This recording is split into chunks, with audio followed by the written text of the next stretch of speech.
Okay, hi again, everyone. I have another message that came in through YouTube through my private message. This comes in from Amber. I have a big request from you. I don't know you. I've never seen your videos until now. I am 41 years old. I'm a 41-year-old woman that is helping out a boyfriend. He was married to a narcissistic person for almost 10 years. Well, I'm trying to make this short. She kidnapped all 5 children and was on the run for 6 months. You hear a lot of this in divorces and alienation. They finally found the kids last January. I have been helping out my friend with his children because of the condition the kids were in when he got them back. He was afraid that he couldn't find anyone professionally that would stick around to care for his kids while he works on the slopes 2 to 3 weeks at a time in Alaska. They've gotten better with me, but I am afraid to bond with them. I can get into that later if you ask, but I'm writing you because the 2 to 3 weeks that they are with me, I want to give all 5 of them exactly what isn't that she should never give them while I look after them. Hold on, let me read that again. But I'm writing you because the 2 to 3 weeks that they are with me, I want to give all 5 of them exactly what it isn't that she could never give them while I look after them. Okay, I got it. I will say when I met these children, they were very delayed in education, didn't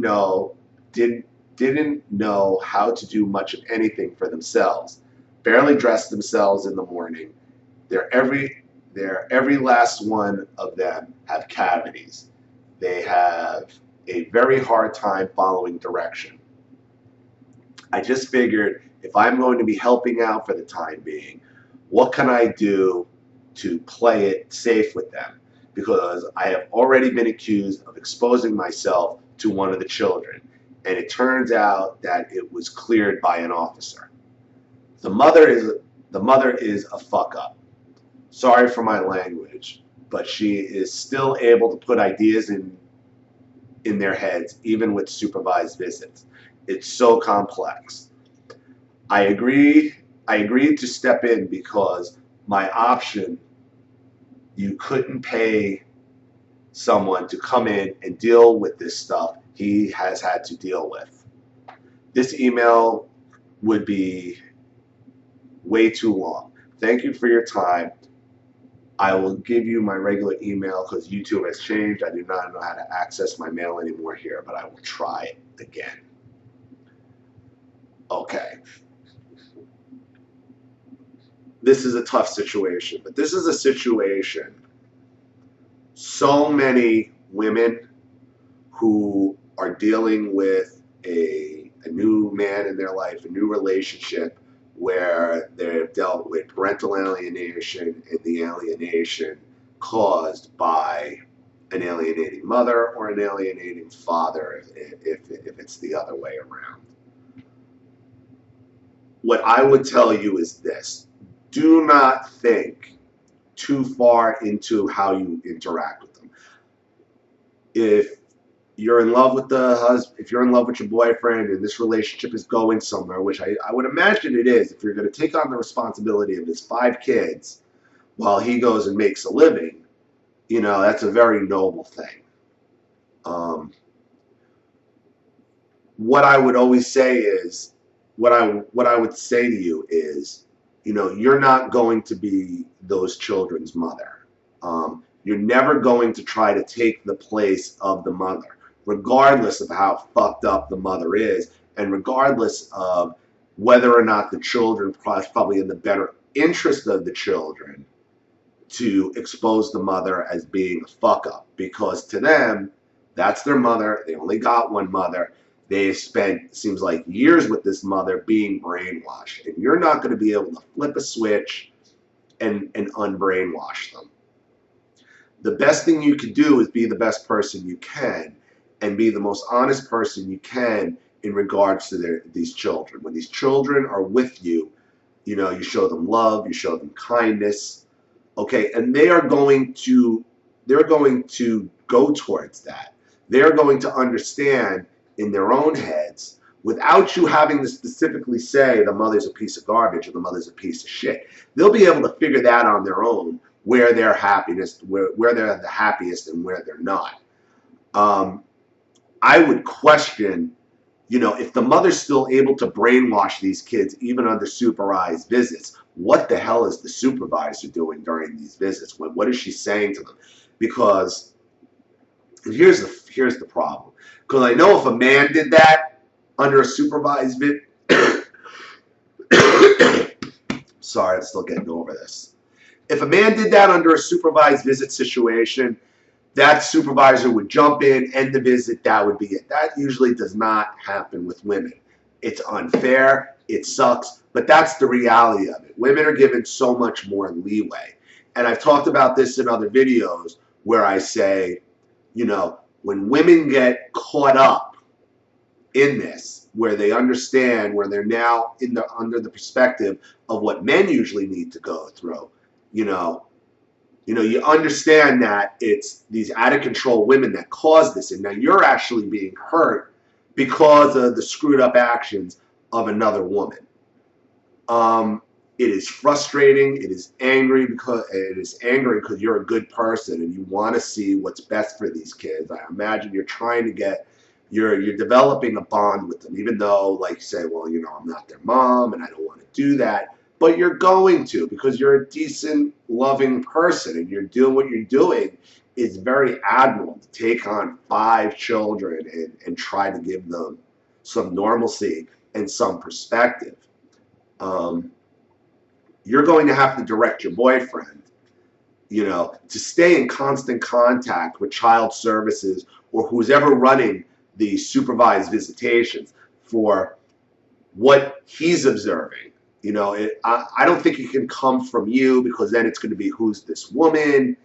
You know, I don't know if there's been some home visits where they have observed your situation. You said that there's an officer who's already cleared you of a situation, and those accusations are going to fly. Like, you've already had one, there's going to be more. That is going to be the reality of your situation, because you are dealing with a narcissist abuser who will go to any means necessary, because she ran away with 5 children and stayed away for 6 months until she was found. You're dealing with somebody who should really have 0 contact with these children. But you can't control that. That is for the state and the courts to decide. And being a man, he's behind the 8 ball. He's going to be disadvantaged. That's just the way it is. It's unfair, it sucks, but that's the reality of your situation. You don't want to be caught in a situation where it's going to seem like you're brainwashing the child. And it's going to be very difficult, and it's a fine line to walk, okay? But you'll be able to do that by making sure you never mention the mother. You never mention the mother. If the children bring up the mother, why is this, why is that? You know, I would say, talk to your father. You know, I'm not really that. I don't know your mom. You know, I'm sure your mom loves you very much. Okay, but you really need to talk to your dad on this, and you should bring in your boyfriend and make sure you're talking to your boyfriend. And I'm sure you are, and I'm sure you're talking about this. But he's got to be able to talk to these kids rationally. You know, never bad-mouthing the mother, never saying, you know, your mother was wrong for doing what she's doing. There's going to be time for that when they get older, and they're going to be able to figure that out. You're not going to be able to hammer that into a child's mind, because a child's then going to go back and regurgitate it to the mother, because that's what children do, and it's not their fault.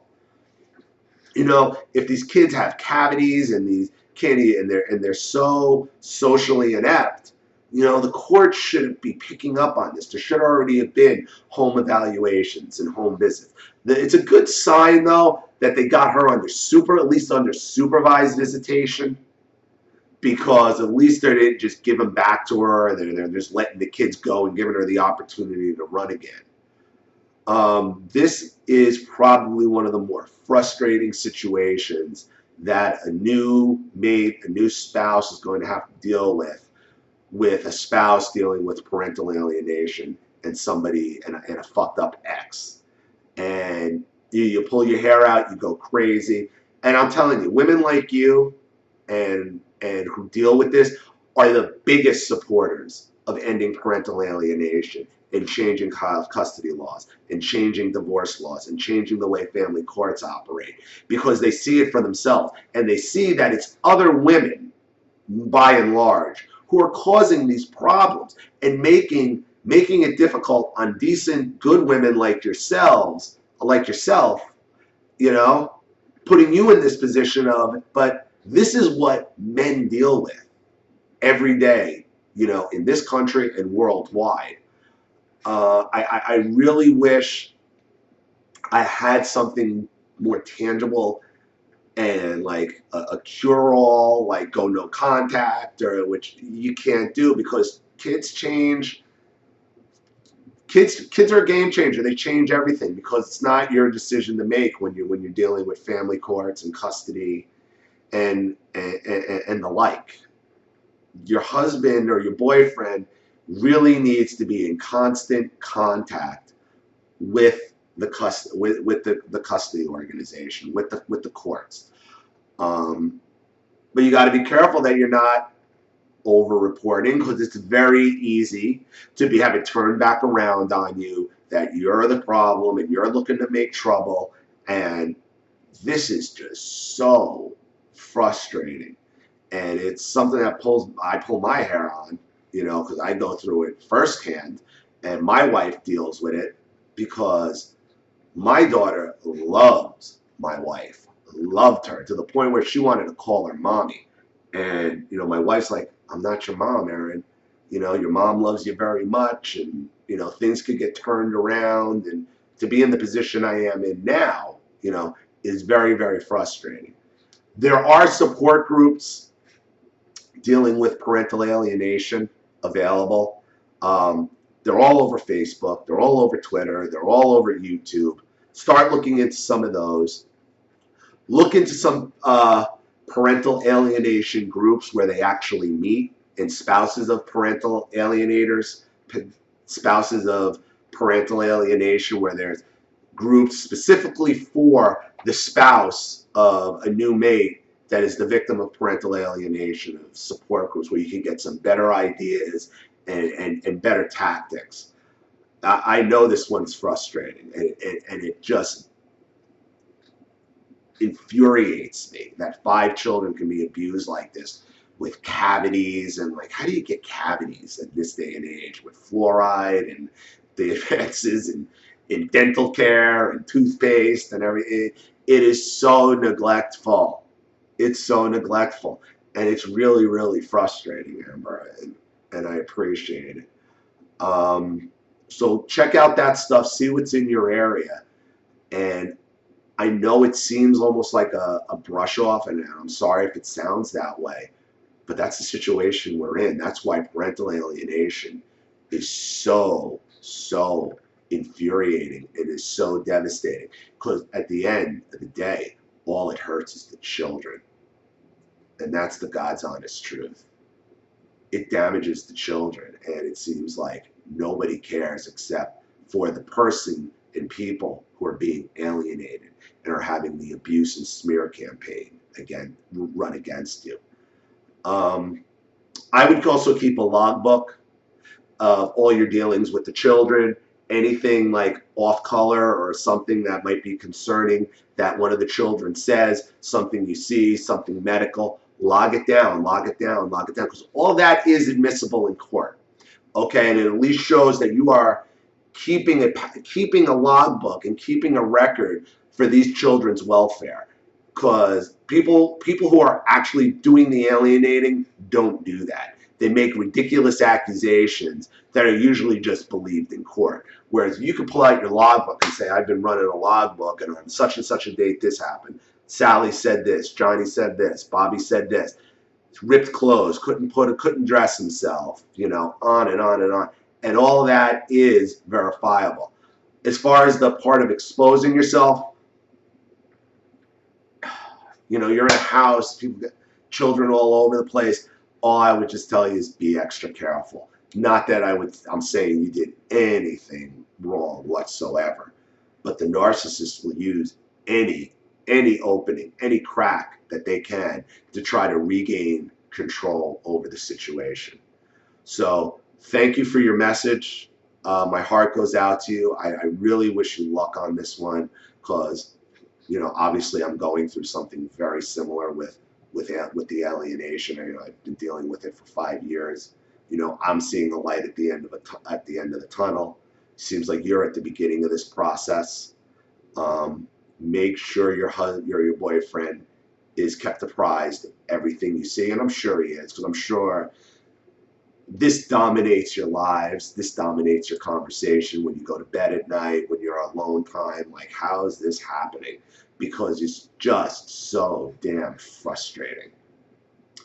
I hope that helps. I hope that gives you some direction. Thank you again for your message. Again, the link to my GoFundMe campaign is in the description box. If you can donate, please do. Please share as well. A share to me is just as good. The more it gets out, the better exposure it is. This is Ollie Matthews, and I will see you again very shortly. Thanks. Bye.